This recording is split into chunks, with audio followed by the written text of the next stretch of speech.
അപ്പം കൽക്കി കണ്ടു. അപ്പം അതിൻ്റെ റിവ്യൂ എന്ന് പറഞ്ഞാൽ കുറച്ച് റിവ്യൂ ഉള്ളൂ. എൻ്റെ പറഞ്ഞ് ഓവറാക്കണില്ല.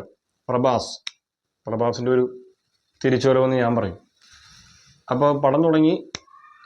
പടം ഇപ്പോൾ സ്ലോ ഞാൻ പറഞ്ഞ പോലെ സംഭവങ്ങളൊക്കെ നമുക്ക് ഏകദേശം ഇട്ട് പോകണേ. പിന്നെ ഞങ്ങൾ ഹൈ ആണ്. എനിക്കൊന്ന് ഇൻ്റർവെൽ വരെ ഹൈ ആണ്. അതിന് ശേഷം വേറെ ലെവൽ ബും എന്ന് പറഞ്ഞാൽ പൊങ്ങിപ്പോയി പടം. കാരണം 600 കോടിക്കാണ് ബഡ്ജറ്റ്. നാഗ അശ്വിൻ്റെ ഒരു ഡയറക്ഷനിൽ ഇത്രയും ഒരു ഇത് പ്രതീക്ഷിച്ചില്ല. ഫസ്റ്റ് പടമൊന്നും എനിക്കറിയില്ല. വേറെ പടം ചെയ്തെങ്കിൽ ഒന്ന് കമൻറ്റ് ചെയ്താൽ മതി ഈ നാഗ അശ്വിൻ്റെ.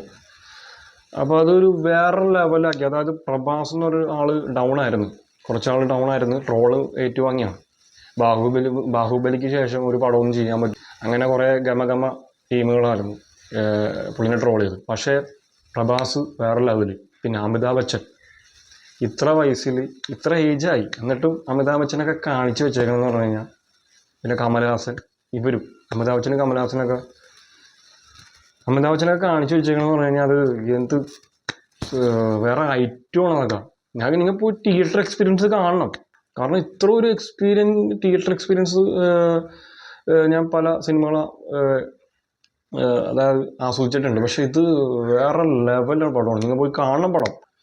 അല്ലെങ്കിൽ ഞാൻ തള്ളി മറിക്കണമെന്നല്ല, സിനിമ പോയി കാണണം.